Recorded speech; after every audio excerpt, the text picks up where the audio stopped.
Ya, karena saya dulu waktu S3 saya ambil kuliah teologi, tentang Tuhan.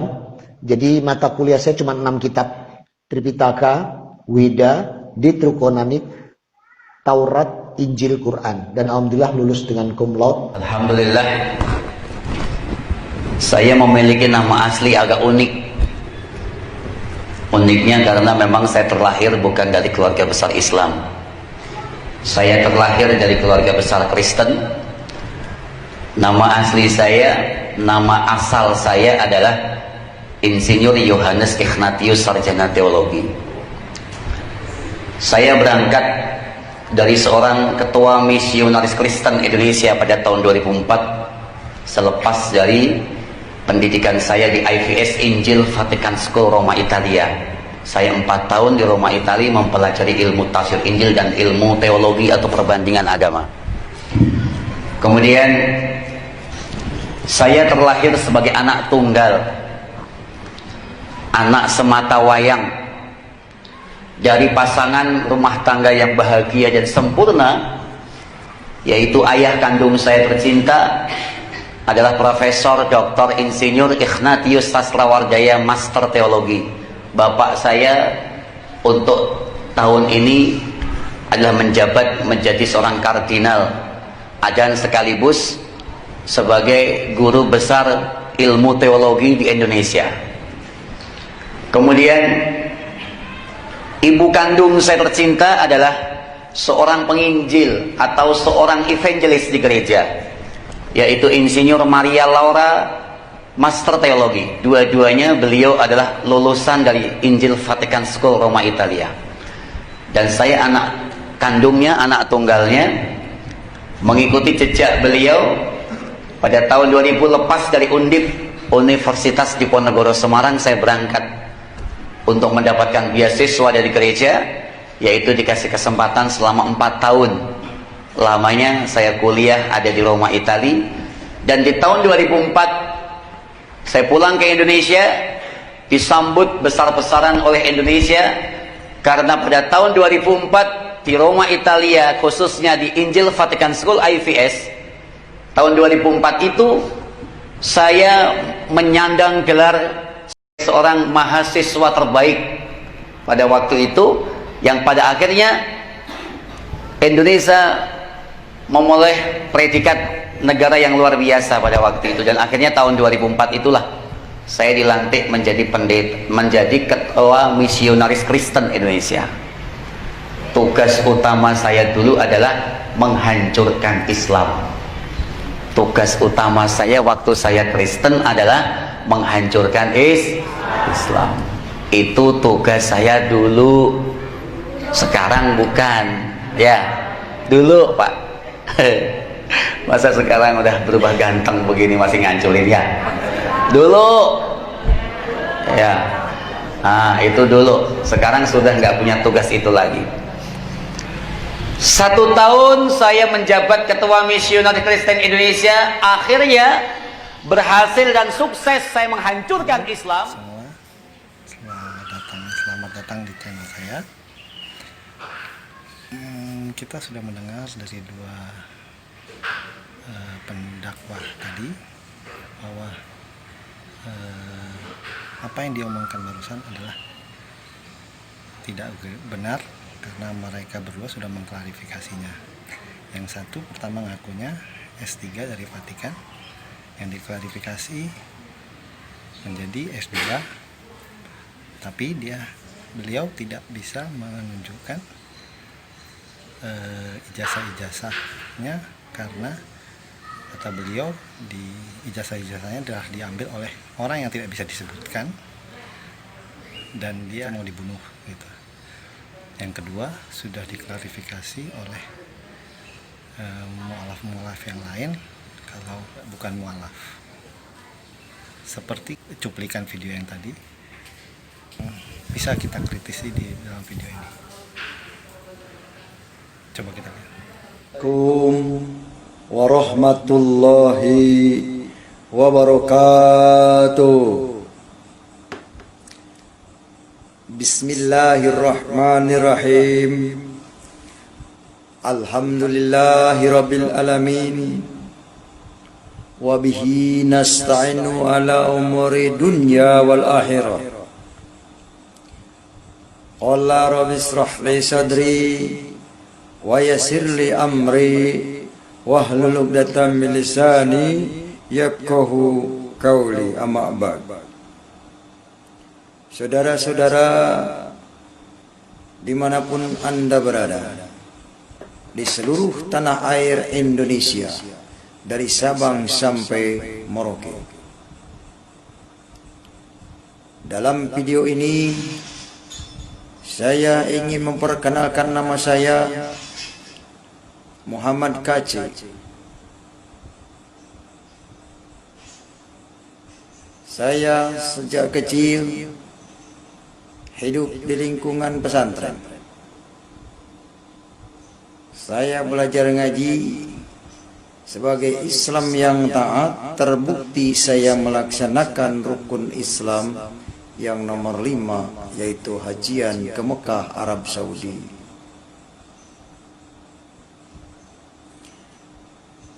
Dalam kesempatan ini saya ingin menyampaikan beberapa hal. Yang pertama saya sampaikan yaitu tentang wudhu, tentang bersuci dengan air. Kemudian yang kedua tentang rukun Islam. Yang ketiga tentang sholat. Baik, saya akan bahas terlebih dulu adalah tentang wudhu. Fardu wudhu ada 6. Kalau bahasa Arabnya begini, furudul wudhu'i sitatu. Fardu wudhu ada 6. Al-awalu yang pertama, an-niyatu, itu niat. Asani yang kedua, ghuslul wajh, cuci muka. Asalis yang ketiga, ghuslul yadaini ma'al mirfaqaini, yaitu mencuci kedua tangan bersama sikutnya sampai kepada sikut. Warabi'u yang keempat, masul sain, ngusap rambut sedikit. Al-khamisu yang kelima, ghuslu rijlaini, mencuci dua kaki, ma'al ka'baini, sampai mata kaki. As-sadisu yang keenam, tartib. Inilah fardu wudhu.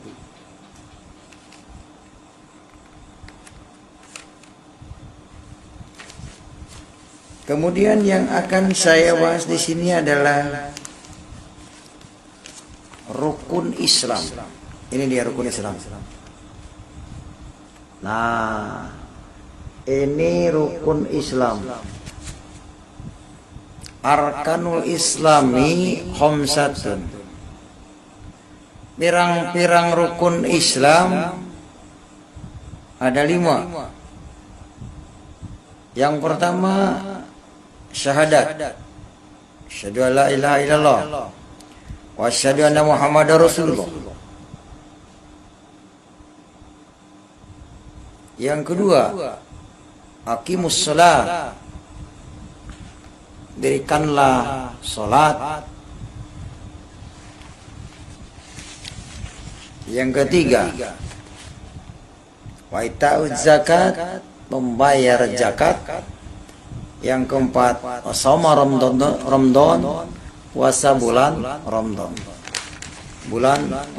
Yang kelima, wa hajjul baita man istata'a ilaihi sabila, bunga haji ke Mekah kalau punya ongkosnya. fardu wudu dan rukun Islam terdapat di kitab Safinatun Najah. Kasih patu saja. Bisyarah Safinatun Najah. Safinah artinya perahu, Najah artinya penyelamat. Jadi inilah perahu penyelamat, Safinatun Najah. Siapa pengarangnya? Syekh Nawawi Al-Bantani dan Syekh Salim bin Samir dari Hadramaut, Yaman. Mazhabnya Imam Syafi'i. Imam Syafi'i terkenal Muhammad bin Idris. Dia hijrah ke Mesir pada tahun 204 Hijriah, meninggal. Jadi yang saya ingin garis bawah ya bahwa fardu wudu rukun Islam adanya di kitab karangan Syekh Nawawi ini, bukan di Al-Quran. Ya. Bagaimana di dalam Islam mengharapkan keselamatan, sedangkan ibadah yang dilakukan sesuai kitab karangan ini. Alurnya peribadahan umat Islam itu di karangan kitab karangan Syekh Nawawi.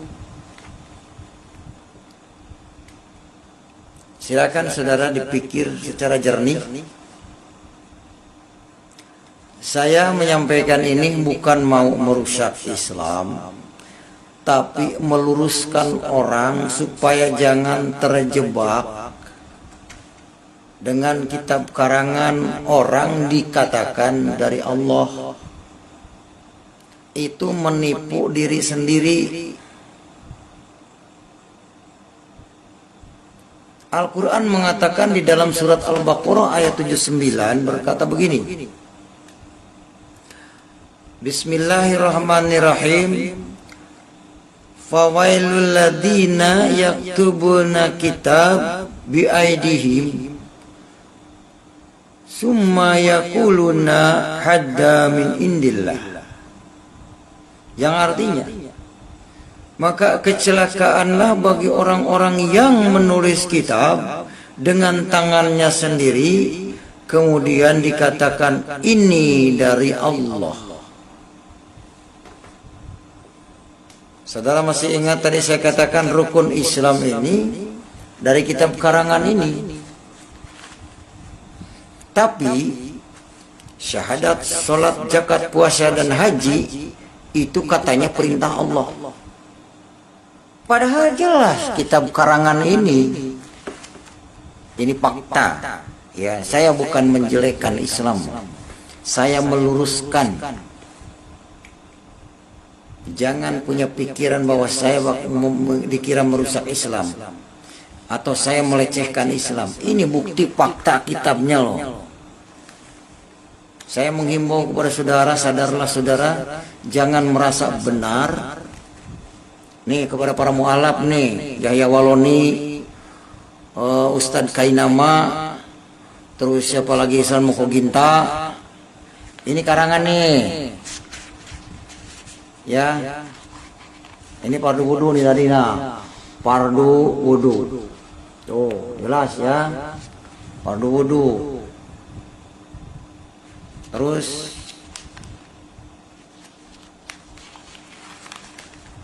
ini rukun Islam, oh, yang ada 5 tuh, bisa baca nggak? Ini kitab gundul, ini kitab gundul nih.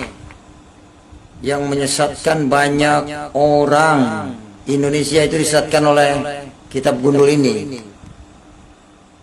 Kenapa saya katakan disesatkan?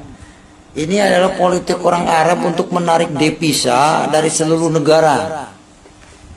Dikatakan ini perintah Allah. Saya tidak habis pikir kenapa kalau rukun Islam nomor 5 hajian itu wajib dari Allah, kenapa kalau mampu di jalannya?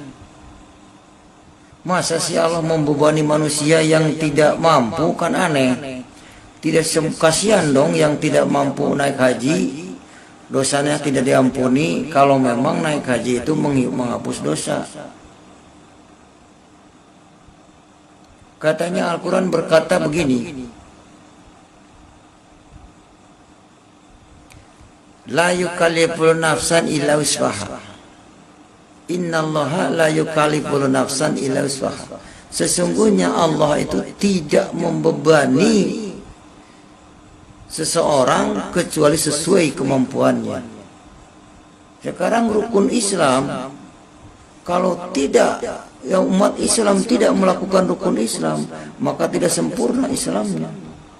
Yang paket 5 ini wajib hukumnya, syahadat, salat, zakat, puasa dan haji itu wajib hukumnya. Satu saja tidak dilakukan, gugur yang 4. Karena satu paket. Gitu. Tapi saya berpikir sampai sekarang, ternyata rukun Islam ini adalah saingan Pancasila. Pancasila ada 5. Ketuhanan yang Maha Esa, kemanusiaan yang adil dan beradab, 3 persatuan Indonesia, 4 kerakyatan yang dipimpin oleh hikmah kebijaksanaan dalam bersamaratan, perwakilan, 5 keadilan sosial bagi seluruh rakyat Indonesia.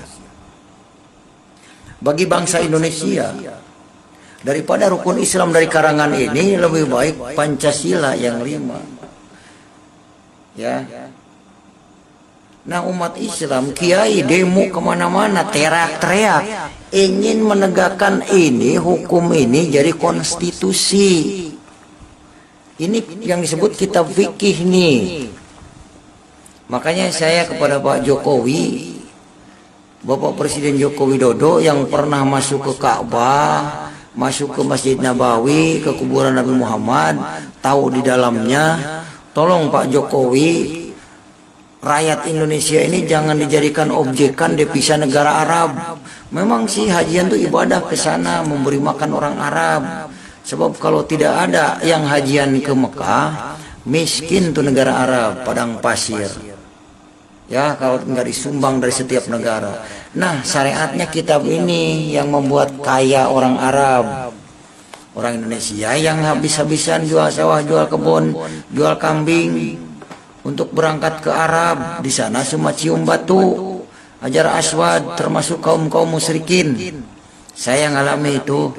Saya ngomong ini fakta, bukan mengada-ngada, bukan menjelekkan. Ya, silakan kalau nggak percaya saudara pada berangkat haji Indian 10 tahun, 20 tahun. Ya. Di sana hanya cuma nyium batu dan naik-naik gunung ke sana. Jabal Nur dinaikin ke sana, nemuin gua Hiro di Jabal Nur di sana ya. Kasihan. Makanya saya sampaikan sekarang kebenaran ada di dalam Taurat dan Injil. Allah menurunkan Taurat dan Injil. Bukan menurunkan kitab hadis ini, bukan. Allah menurunkan Taurat dan Injil. Sesuai dikatakan surat 3 Al-Imran ayat 3, nazzala alaikal kitaba bil haqqi musaddiqan lima baina yadayhi wa anzala taurata wal injil. Di dalam apa? Ada apa di dalam Injil? Hudan wa nurun. Di dalam Injil ada petunjuk dan cahaya untuk orang yang bertakwa. Wa man lam yahkum bima anzalallahu biha fahuwa kafirun. Barang siapa yang tidak memutuskan atau melakukan apa yang diturunkan Allah di dalamnya, yaitu di dalam Taurat dan Injil, bahwa kafir mereka itu adalah kafir. Nah, yang kafir itu yang mengikuti kitab ini, saudara. Yang sekarang demo-demo ingin diterapkan hukum fikih di Indonesia, ingin menjadikan negara Indonesia Islam semua. Mau jadi budak Arab, dikeruk hartanya sama Arab. Saya bukan benci, tapi kasihan orang ngumpulin duit keras keringat dikirimin ke Arab, cuma ongkos naik pesawat bolak-balik buat jalan-jalan. Jadi wisata religi. Ini fakta, ini kitabnya nih, bukan dari Al-Quran, saudara. Saudara jangan dibodoh-bodohin ya. Kasihan. Kalau punya modal, mending beli modal, bikin toko, biar usaha buat anak cucu daripada buat jalan-jalan ke Arab habis uang nggak jelas, punya pulang gelar haji. Saya gelar haji juga nggak ada manfaatnya. Ya, haji tidak bisa menyelamatkan. Yang bisa menyelamatkan adalah Tuhan Yesus. Amin, saudara. Yang bisa menyelamatkan adalah hanya Yesus. Yohanes 14 ayat 6, Akulah jalan, kebenaran dan hidup. Tidak ada seorang pun yang datang kepada Bapa kalau tidak melalui aku, kata Tuhan Yesus. Ya, saya dibaptis tahun 2014 di gereja Pecenongan. Saya sekarang menyampaikan ini dulu yang dakwah, tapi lumayan juga kalau dakwah dulu saya dapat ampau dari ini. Ya, saudara, jangan mau ditipu. Hijrah kepada Taurat dan Injil itu yang benar di hadapan Allah. Ya, para ustadz, para kiai, ayo berpikir. Ini karangan loh, jangan mau dibohongin. Ustadz berhenti ya mengajarkan kitab karangan ini nih. Assalamualaikum warahmatullahi wabarakatuh. Semoga bermanfaat. Sudah kita dengarkan dari pendakwah yang ketiga ini. Ya, mohon masukan kepada netizen, kepada saya, karena saya juga Islam yang ya cukup awam lah. Menurut saya mengartikan atau menafsirkan Al-Quran tidak hanya kata per kata, tapi juga kapan ayat Al-Quran itu diturunkan dan di mana dan kondisinya seperti apa masyarakat pada saat itu yang ada di sekitar Nabi Muhammad. Ya, untuk itu kita harus belajar sejarah kenabian Nabi Muhammad yang selama 22 tahun itu menerima wahyu secara berangsur-angsur. Tidak langsung plek. Sepengetahuan saya adalah Al-Quran itu juga tidak hanya mengajarkan tauhid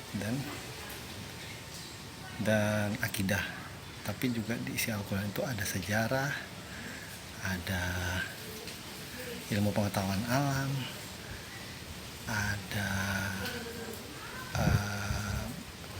warisan, mendakwah atau mengajarkan sesuatu ilmu itu. Ya, lebih baik kita mengkritisi umat yang kita anut saja, umat yang seiman aja. Jangan umat atau ajaran agama lain yang kita kritisi. Karena ya kita sudah beda keyakinan.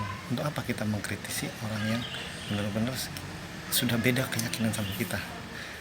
Itu menurut saya hal yang percuma, bahkan bisa mengakibatkan gesekan sosial.